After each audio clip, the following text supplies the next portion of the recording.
والعاقبة للمتقين والصلاة والسلام على سيد المرسلين وعلى آله الطيبين الطاهرين. أما بعد، فأعوذ بالله من الشيطان الرجيم.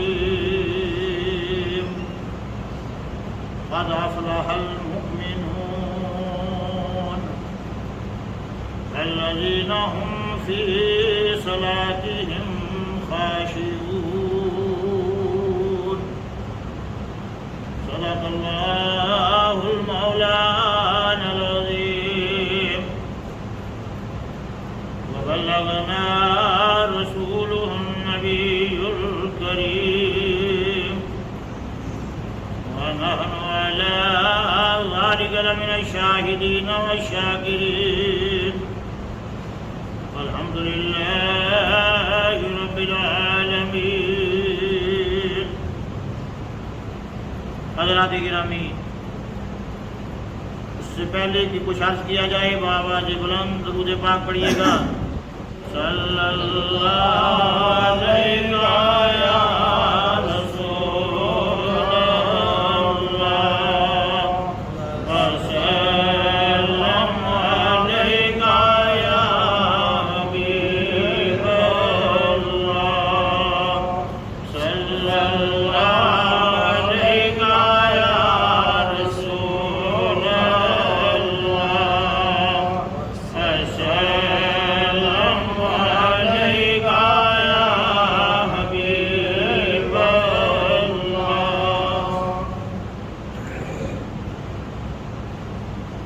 علیہ گرامی.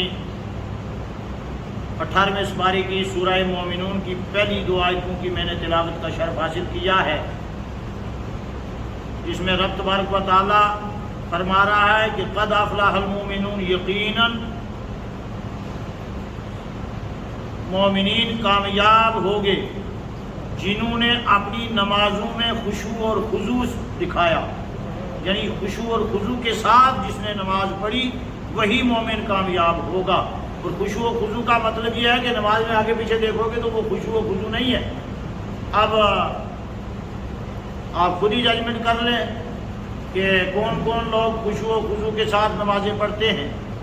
اور خشوع و خضوع کا یہی مطلب ہے کہ سکون کے ساتھ، اطمینان قلب کے ساتھ اور بغیر آگے پیچھے دیکھے سجدے کی جگہ دیکھ کر نماز پڑھو گے تو وہی خشوع و خضوع والی نماز ہے. اب اس میں ایک بات اور بھی آ گئی کہ کچھ لوگ نماز میں ہلتے رہتے ہیں اور کبھی ایک قدم پر کبھی دوسرے قدم، تو یہ بھی خشوع و خضوع نہیں ہوا. الذین هم فی صلاتہم خاشعون، وہی لوگ کامیاب ہیں جو خشوع اور خضوع کے ساتھ نماز ادا کرتے ہیں. آج کا میرا یہ بیان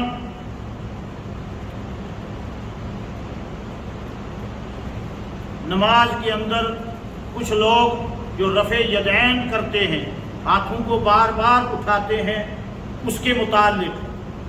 ہم نے دیکھا ہے کہ انٹرنیٹ پر دیکھ کر کچھ ہمارے بہت سارے نوجوان رفع یدین والی نماز پڑھنا شروع کر گئے. اور سوال یہ پیدا ہوتا ہے کہ رفع یدین کرنا فرض نہیں، سنت. ہاتھ باندھ کر پڑھو یہاں تبھی نماز ہو جائے گی، یہاں پڑھو گے تب بھی ہو جائے گی، اور اگر یہاں کسی نے باندھے ہیں تو تب بھی ہو جائے گی. یہ فرض نہیں ہے. اور اگر ہاتھ چھوڑ کر کسی نے نماز پڑھی تو تب بھی ہو جائے گی.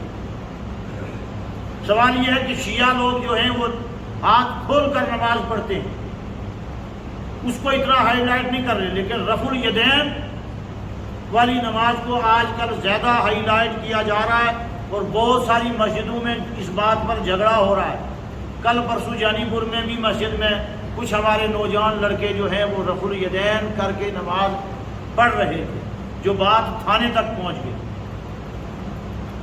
تو میں نے یہ سوال ایک جمعہ میں نے بولا تھا کہ رفع الیدین کے اپوزٹ جو ہمارے پاس حدیثیں ہیں، ہم کسی کے خلاف نہیں بولتے، رفع الیدین کرنے والوں کی نماز بھی ہو جاتی ہے۔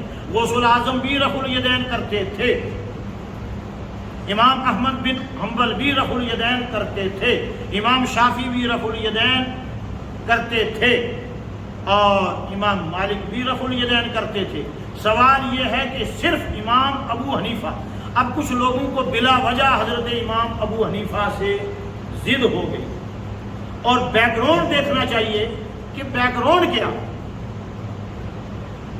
بیک گراؤنڈ یہ ہے کہ جو فارس کا علاقہ، عراق کا علاقہ فتح ہوا ہے، وہ فتح کیا ہے حضرت سعد بن ابی وقاص رضی اللہ تعالی عنہ نے، اور اس کے لیے ہسٹری جاننا بھی ہمارے نوجوانوں کے لیے ضروری ہے۔ ہسٹری پر اتنا غور و خوض نہیں ہو رہا، صرف رفع الیدین پر آ کر اٹک گئے۔ ہسٹری یہ ہے کہ جب ایران و عراق فتح ہو گیا تو ایران کی راجدھانی جو تھی مدائن، وہ دریائے دجلہ کے کنارے پر تھی۔ وہاں جب آ کر مسلمان بسے، صحابہ کرام بسے، تو بہت سارے لوگوں کو وہاں کی آب و ہوا اچھی نہیں لگی اور بیمار ہونے لگے، اور ہیضے کی بیماری پھیل گئی۔ تو حضرت سعد بن ابی وقاص نے پیچھے، اس وقت حضرت عمر کا دور خلافت تھا، تو حضرت عمر کو خط لکھا کہ جناب یہ ہماری فوج کے نوجوان زیادہ تر بیمار ہو گئے ہیں، ہیضے کی بیماری میں مبتلا ہو گئے ہیں، تو یہ دشمنوں سے کیا لڑیں گے جب یہ خود ہی بیمار ہیں؟ لہذا ہم کیا کریں؟ یہاں کی آب و ہوا انہیں راس نہیں آ رہی۔ تو حضرت عمر نے جواباً لکھا کہ وہاں سے ہٹ کر ایسی جگہ شہر بساؤ جہاں عرب کی ہوا بھی آتی ہو۔ سمجھیے بات؟ تو وہاں سے ہٹ کر حضرت سعد بن ابی وقاص نے یہ دو شہروں کی سنگ بنیاد رکھا، جس میں ایک شہر کوفہ ہے، دوسرا شہر بصرہ، غور سے سننا، اور تیسرا شہر موصل ہے۔ یہ تین شہر آباد کیے۔ تو کوفہ جو ہے وہ گورنر کی راجدھانی تھی، گورنر حضرت سعد بن ابی وقاص بنے، اور پھر حضرت عمر نے اپنے دور خلافت میں، غور سے سننا، کوفہ والوں کو دین سکھانے کے لیے حضرت عبداللہ ابن مسعود کو کوفہ بھیجا۔ یعنی حضرت عمر کے دور خلافت میں حضرت عبداللہ ابن مسعود مدینہ چھوڑ کر کوفہ آ گئے، اور کوفہ انہوں نے حدیث، قرآن اور حدیث پڑھانا شروع کر دیا۔ 1200 اسٹوڈنٹس ان کے تھے، حضرت عبداللہ ابن مسعود کے۔ اور اب ہم نے یہ دیکھنا ہے، بایوگرافی چیک کرو، حضرت عبداللہ ابن مسعود جو ہیں 15 سال کی عمر میں مسلمان ہوئے، بکریاں چراتے تھے۔ نبی پاک کا ادھر سے گزر ہوا، بھوک لگی تھی، پیارے نبی نے فرمایا تمہاری بکریوں میں کوئی بکری اگر دودھ دینے والی ہے تو ہمیں تھوڑا دودھ دے دو، بھوک لگی ہے۔ تو حضرت عبداللہ ابن مسعود چھوٹی عمر کے تھے، انہوں نے کہا یا رسول اللہ میری بکریوں میں کوئی بکری دودھ دینے والی نہیں۔ تو پیارے نبی نے فرمایا کہ اگر میں چیک کروں کسی بکری کا دودھ، کہا چیک کرو، تو جو بغیر بچہ دیا ہی نہیں جس بکری نے، حضرت پیارے نبی رحمت عالم صلی اللہ علیہ وسلم نے اس بکری کو پکڑ کر اس کے تھنوں کو ہاتھ لگایا تو دودھ آ گیا۔ جب آ گیا تو حضرت عبداللہ ابن مسعود یہ معجزہ دیکھ کر اسی دن مسلمان ہو گئے، اور سب کچھ بکریاں چھوڑ چھاڑ کے نبی پاک کے ساتھ چلے گئے، اور پھر نبی پاک کے گھر میں ہی رہتے تھے 15 سال کی عمر سے لے کر حضرت عبداللہ ابن مسعود آخری وقت تک، یعنی نبی پاک کے وصال تک پیارے نبی کے گھر میں رہے۔ ورنہ باہر سے جو لوگ کچھ آتے تھے نبی پاک سے ملنے تو وہ یہ گمان کرتے تھے کہ شاید یہ نبی پاک کا ہی بیٹا ہے۔ جب نبی پاک کے گھر میں ہی رہتے تھے تو لوگ سمجھتے تھے شاید انہی کا ہی بیٹا ہوگا۔ تو اب حضرت عبداللہ ابن مسعود جو ہے وہ ڈیلی نبی پاک کو وضو کراتے تھے اور نماز ان کے ساتھ پڑھتے تھے۔ اب حضرت عبداللہ ابن مسعود جتنا قریب سے نبی پاک کی نمازوں کو جانتے ہیں، یا حضرت مولا علی جتنا قریب سے نبی پاک کی نمازوں کو جانتے ہیں، اتنے گاؤں اور دیہات کے رہنے والے لوگ جو کبھی کبھار نماز پڑھنے آتے تھے نبی پاک کے پاس، اتنا وہ نہیں جانتے۔ سمجھے بات؟ صبح نبی پاک کس کنڈیشن میں تھے، دوپہر کو کس کنڈیشن میں تھے، گاؤں والوں کو کیا پتا ہے؟ گاؤں والے اب جو رفع الیدین، اب جو میں نے یہ اس لیے یاد رکھنا، گاؤں میں سے جو حدیث رفع الیدین والی بیان کر رہے ہیں اس میں زیادہ ہائی لائٹ کر رہے ہیں حضرت وائل بن حجر کو، اور وائل بن حجر گاؤں کے رہنے والے تھے، انہوں نے نبی پاک کے پیچھے صرف 2 یا 3 نمازیں پڑھی. سمجھ گئے بات؟ گاؤں سے آدمی آئے، صرف جمعے کو آئے گا نا، تو آج کل جمعہ گاؤں میں بھی ہونے لگے، آج کل تو نہیں آتے. اس وقت لوگ اگر گاؤں والے آتے تھے تو صرف جمعہ کو مسجد نبوی میں آتے تھے. تو اس کا مطلب حضرت وائل بن حجر جو ہے وہ ہفتے میں 1 بار آئے، سال میں، اور مسلمان بھی وہ آخری وقت میں بنے، اس میں بھی کوئی شک نہیں. لیکن یہ کہتے ہیں اب یہ بتاؤ کہ حضرت وائل بن حجر نے نبی پاک کے پیچھے 2 یا 3 نمازیں یا 4 نمازیں پڑھی، اور وہ بھی نبی پاک کے وصال تک آخری وقت میں نہیں آئے، 1-2 سال پہلے آئے. رفع الیدین والے زیادہ اس حدیث کو ہائی لائٹ کرتے ہیں کہ وائل بن حجر نے بیان کیا ہے کہ میں نے نبی پاک کو رفع الیدین والی نماز پڑھتے ہوئے دیکھا ہے. وائل بن حجر ایک بار نبی پاک کو دیکھے، انہوں نے جا کر آگے لوگوں میں وہی حدیث پھیلائی. اور حقیقت ہے کہ بہت سارے صحابہ جو نبی پاک سے 2, 4, 6 بار ملے، اور اس کے بعد نبی پاک نے کسی کو شام بھیج دیا، کسی کو مصر بھیج دیا، تو انہوں نے جو نبی پاک اس وقت جس نوعیت میں نماز پڑھتے تھے اسی کو ہائی لائٹ، سمجھے بات آپ غور سے سنو، اسی نماز کو انہوں نے ہائی لائٹ کیا. تو وائل بن حجر، حضرت وائل بن حجر نے بھی نبی پاک کے پاس 2, 3, 4 نمازیں پڑھی، اور اس وقت نبی پاک نے رفع الیدین کیا ہوگا، لیکن بعد میں ترک کیا ہوگا. اب ہم نے دیکھنا ہے جو نبی پاک کے پاس ڈیلی رہتے تھے وہ ہے حضرت مولا علی، حضرت عبداللہ ابن مسعود. اب جو ہے سنو، ایک حدیث تو حضرت مسلم نے مسلم شریف کتاب میں نقل کی ہے حضرت جابر بن سمرہ سے. حضرت جابر بن سمرہ کہتے ہیں کہ پیارے نبی رحمت عالم صلی اللہ علیہ وسلم ہمارے پاس آئے اور ہم نماز پڑھ رہے تھے رفع الیدین کے ساتھ. تو نبی پاک نے نماز کے بعد ہمیں کہا کہ تم یہ بدکے ہوئے گھوڑوں کی طرح دم ہلا رہے تھے. اب یہ اس حدیث کو روایت کر رہے ہیں حضرت جابر بن سمرہ. صرف یہ مسلم شریف میں ہی حدیث نہیں ہے، سنن ابو داؤد میں بھی ہے، اور سنن نسائی میں بھی ہے، اور سنن کبریٰ بہیقی میں بھی ہے، اور ایون کہ حضرت احمد بن حنبل کی کتاب مسند احمد میں بھی، جو حضرت احمد بن حنبل خود رفع الیدین والی نماز پڑھتے تھے، انہوں نے بھی اس حدیث کو اپنی کتاب مسند احمد میں روایت کیا ہے. اور 5ویں نمبر کتاب مصنف ابن ابی شیبہ نے بھی اس حدیث کو، جابر بن سمرہ والی حدیث کو، مسلم شریف صفحہ 181 میں، جلد اول میں صفحہ 181 میں حضرت جابر بن سمرہ والی یہ حدیث روایت ہے کہ نبی پاک نے فرمایا کہ خبردار سکون کے ساتھ، خشوع اور خضوع کے ساتھ نماز پڑھا کرو.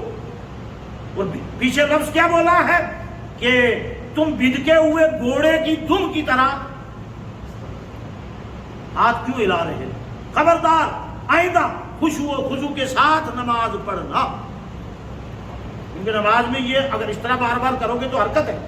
تو نبی پاک نے یہ دیکھ کر، یہ حدیث زیادہ مشہور ہے. لیکن افسوس یہ ہے کہ ہمارے حضرات نے اس حدیث کو ہائی لائٹ اتنا نہیں کیا.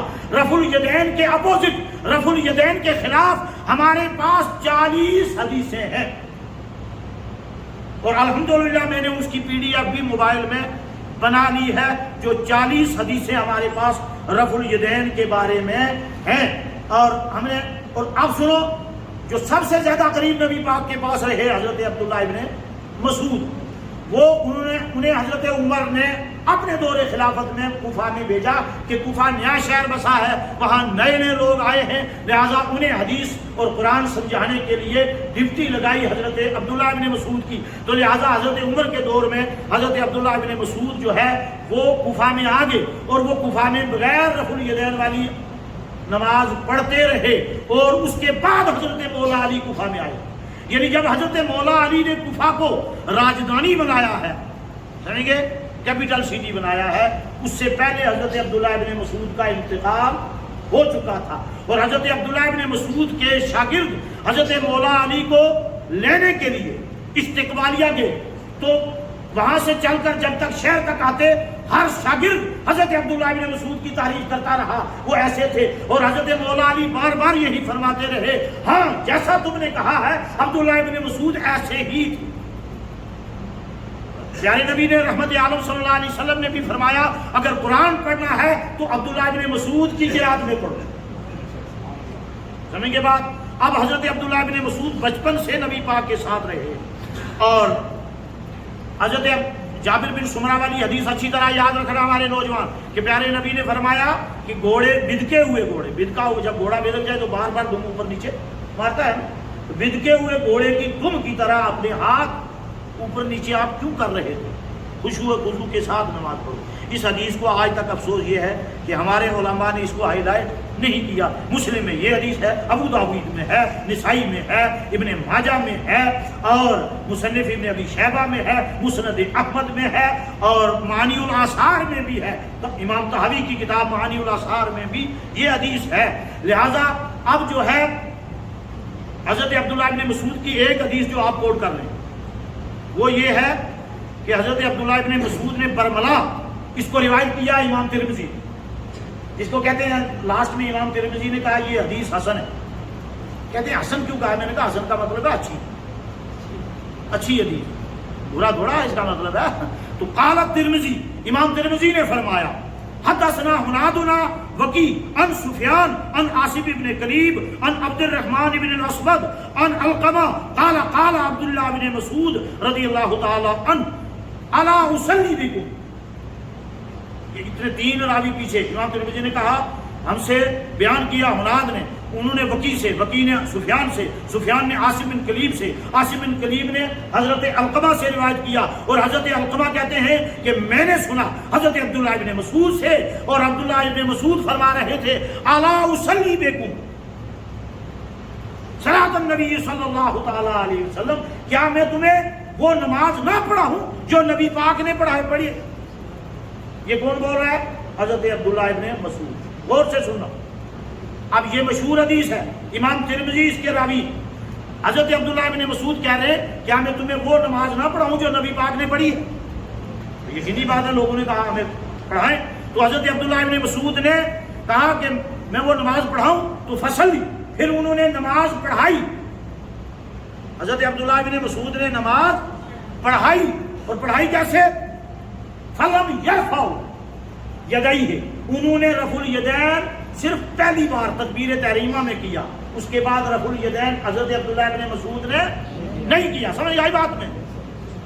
اور کیا فلم یرفعوا یدیہ الا فی اول مرہ، صرف پہلی بار انہوں نے اللہ اکبر کہتے ہوئے ہاتھ اٹھائے، پھر دوبارہ اللہ اکبر کہتے ہوئے ہاتھ نہیں اٹھائے، رکوع میں جاتے ہوئے بھی نہیں اٹھائے، رکوع سے اٹھتے ہوئے بھی نہیں اٹھائے۔ اب کیا کہہ رہے ہیں؟ وفی الباب عن البراء ابن عازب، اس حدیث کو حضرت براء ابن عازب نے بھی روایت کیا ہے۔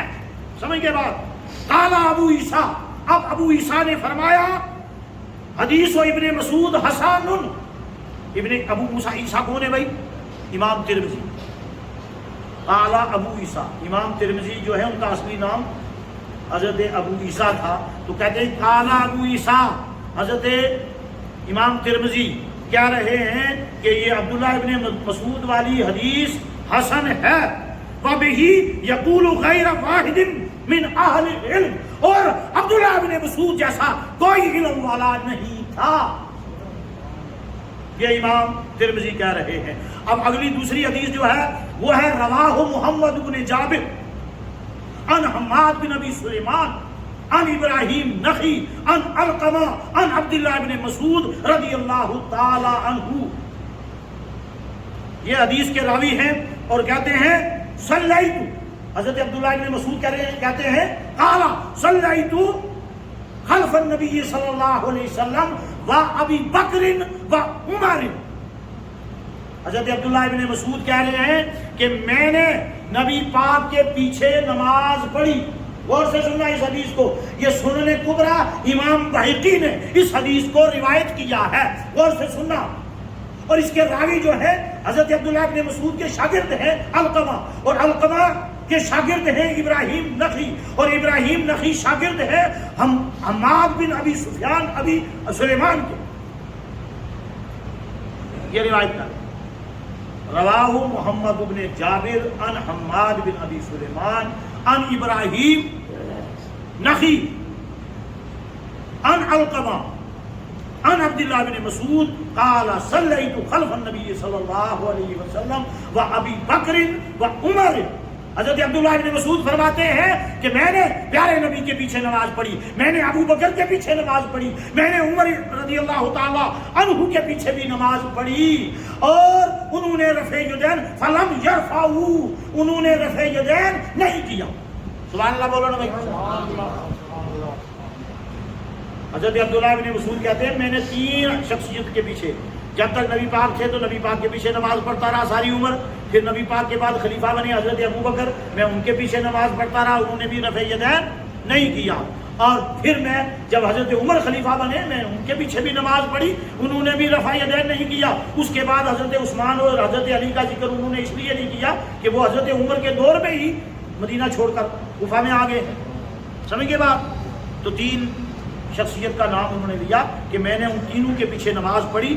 فلم یرفعوا ایدیہم، انہوں نے ہاتھ اٹھائے نہیں، نہ نبی پاک نے ہاتھ اٹھائے، نہ حضرت ابو بکر نے رفع یدین کیا، نہ حضرت عمر نے رفع یدین کیا. الا عند افتتاح الصلاۃ، صرف نماز کے شروع میں ہاتھ اٹھائے. سبحان اللہ بول. سبحان اللہ. اخبرنا ابو عبداللہ، اس کی خبر ہمیں ابو عبداللہ نے دی. اب آپ حضرات کے سامنے جو بیان کر رہا تھا، اب یہ 3 حدیثیں میں نے بیان کی ہیں، 40 حدیثیں ہمارے پاس ہیں رفع الیدین کے اپوزٹ. بات یہ ہے کہ میں یہ نہیں، رفع الیدین کی میں مخالفت بھی نہیں کر رہا، میں نے یہ بھی بتا دیا کنڈیشن جو لوگ نبی پاک کے پاس شاذ و نادر آتے تھے، وہ جو نبی پاک کو جب اس وقت انہوں نے نماز پڑھی اس وقت نبی پاک رفع الیدین کرتے تھے. شروع اسلام میں تو شراب بھی جائز تھی نا، بعد میں حرام ہوئی. جب یہ آیت نازل ہوئی ہے نا یسألونک عن الخمر والمیسر، اس وقت تک ابھی شراب حرام نہیں ہوئی تھی. اسی لیے صحابہ نے پوچھا یا رسول اللہ شراب کے بارے میں اور جوئے کے بارے میں آپ کا کیا خیال ہے؟ قل فیہما، اللہ تعالیٰ نے فرمایا اے نبی سے فرما دو قل فیہما اسم کبیر، ان سے کہہ دو یہ بہت بڑا گناہ ہے. سمجھے بات؟ لیکن ساتھ میں منافع، قل فیہما اسم کبیر ومنافع للناس، اور لوگوں کے لیے شراب میں تھوڑا نفع بھی ہے.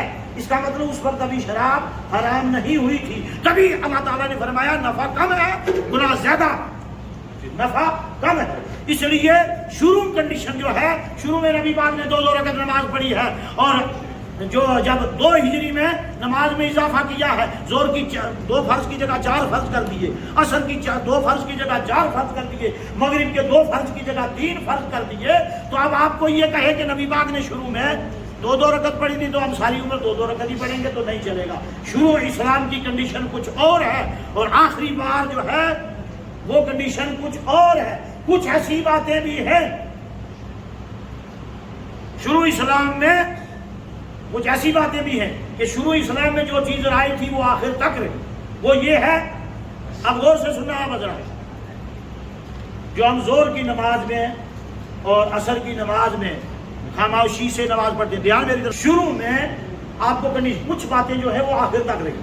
وہ کیا ہے؟ شروع میں جب نبی پاک نے نماز شروع کی، مولا علی سب سے پہلے نمازی ہے، جب نماز شروع کی تو کافروں کا ڈر رہتا تھا.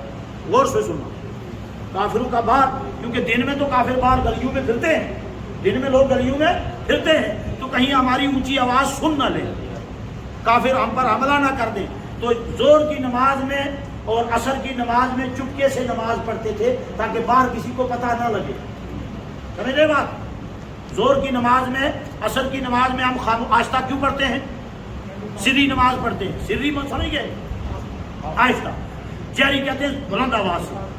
تو مغرب اور عشاء اور فجر ہم جہری نماز پڑھتے ہیں. جہری کا مطلب سمجھ گئے، اونچی آواز سے سورہ فاتحہ یا قرآن کی تلاوت اونچی آواز سے کرتے ہیں. سری اور جہری میں فرق کیا ہے؟ آج تک کسی آدمی نے مجھ سے پوچھا نہیں. وجہ یہ کہ سری کیوں پڑھتے ہیں دن میں، اور شام کی نماز اور عشاء کی نماز اور فجر کی نماز اونچی آواز سے کیوں پڑھتے ہیں؟ وجہ یہ تھی کہ مسلمان تھوڑے تھے اور وہ بھی غریب لوگ مسلمان تھے. زیادہ تر کون تھے؟ غلام، نوکر، حضرت بلال، حضرت عمار بن یاسر. تو یہ لوگ ڈرتے تھے کہ کافر اگر ہمیں اونچی آواز سے نماز پڑھتے دیکھیں گے تو ماریں گے. تو نبی پاک دن کی نماز، ظہر کی نماز اور عصر کی نماز دھیمی آواز سے پڑھاتے تھے کہ باہر کافروں کو پتا نہ چلے نماز ہو رہی ہے. اور مغرب میں یقینی بات ہے کہ لوگ اپنے اپنے گھروں میں کھانا کھانے کے لیے چلے جاتے ہیں، تب کوئی سنے گا نہیں، تب اونچی آواز سے نماز نبی پاک پڑھاتے تھے. اسی طرح عشاء میں بھی لوگ اپنے اپنے گھروں میں، اب کوئی نہیں سننے والا، اب اونچی آواز سے پڑھو. فجر میں بھی باقی سوئے ہوں گے کافر، لہٰذا فجر میں بھی وجہ چاہوں گا بھائی آ فجر میں بھی کوئی سننے والا نہیں ہے، لہٰذا اونچی آواز سے نماز پڑھتے تھے. اب یہ جو ہے یہ ہمیشہ رائج رہا.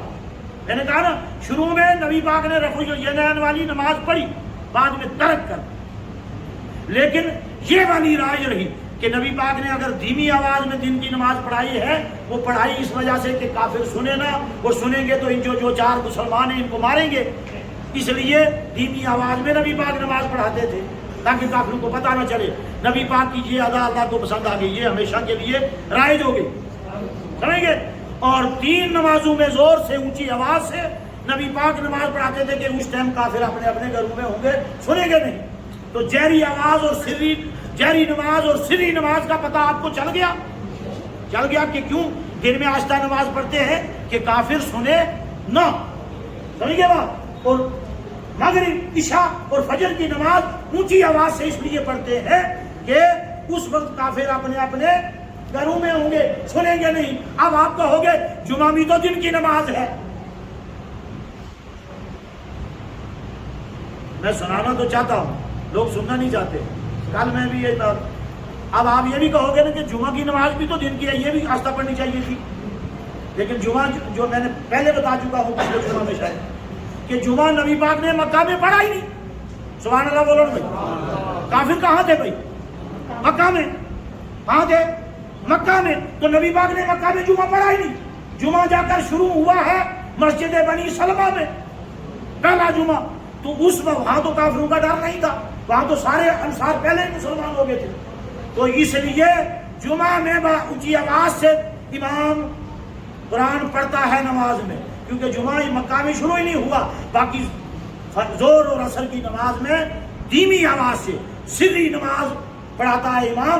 نبی پاک نے کافروں کو دیکھ کر کہ کافر سن نہ لیں اور ان غریب مسلمانوں کو ماریں گے، اس لیے دھیمی آواز میں نماز پڑھائی. یہ بات رفع الیدین کے بارے میں نے رفع الیدین کے اپوزٹ 3 حدیثیں میں نے کوٹ کر دی. ایک جابر بن سمرہ کی، 2 حضرت عبداللہ بن مسعود کی، اور امام ابو حنیفہ نے. اب سنو جو میں نے حضرت آخر میں حدیث سنائی ہے حضرت عبداللہ بن مسعود کی، یہ خبر مشہور ہے.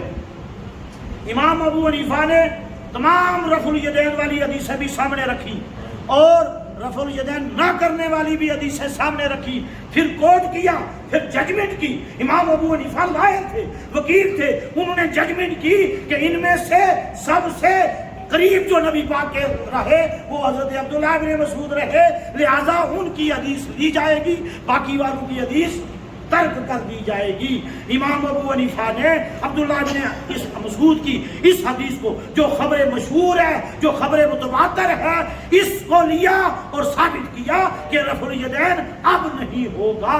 وآخر دعوانا ان الحمدللہ رب العالمین وما علینا الا البلاغ.